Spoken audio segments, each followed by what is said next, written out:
Stop scrolling. এই chilli chicken দেখে কিন্তু খিদে পেয়েই যাবে।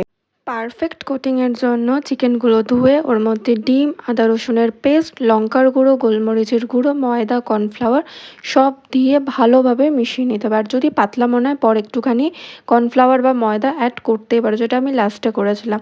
তো চলো নেক্সট একটা সস রেডি করে নিই। Chilli sauce, soya sauce, vinegar আর টমেটো সস আর একটুখানি কর্নফ্লাওয়ার জল দিয়ে ভালোভাবে একটা সস রেডি করতে হবে। এবার হচ্ছে মেন কাজ, ম্যারিনেটেড চিকেনগুলো ফ্রাই করতে হবে। কড়াতে তেল গরম করে এক একটা করে চিকেন দিয়ে ভালো করে ফ্রাই করতে হবে, গোল্ডেন ব্রাউন হওয়া অবধি ওয়েট করতে হবে। আর এই সময় গ্যাসের ফ্লেমটা কিন্তু একটু কম রাখতে হবে যাতে পুড়ে না যায়। আর ফ্রাই করার সময় অর্ধেক আমার পেটেই চলে গেছে, কতগুলো চিলি চিকেনে গেছে আমি নিজেও জানি না। যাই হোক, তোমরা কারা কারা এরকম করো কমেন্টে অবশ্যই জানিও। দেন ওই তেলের মধ্যে চপড আদা রসুন দিয়ে ভালো করে ফ্রাই করতে হবে। এইগুলো ফ্রাই হওয়া হয়ে গেলে ক্যাপসিকাম আর পেঁয়াজটা অ্যাড করতে হবে। আমি ভুল করে লঙ্কা, ধনেপাতা এইগুলো এখনই দিয়ে দিয়েছিলাম।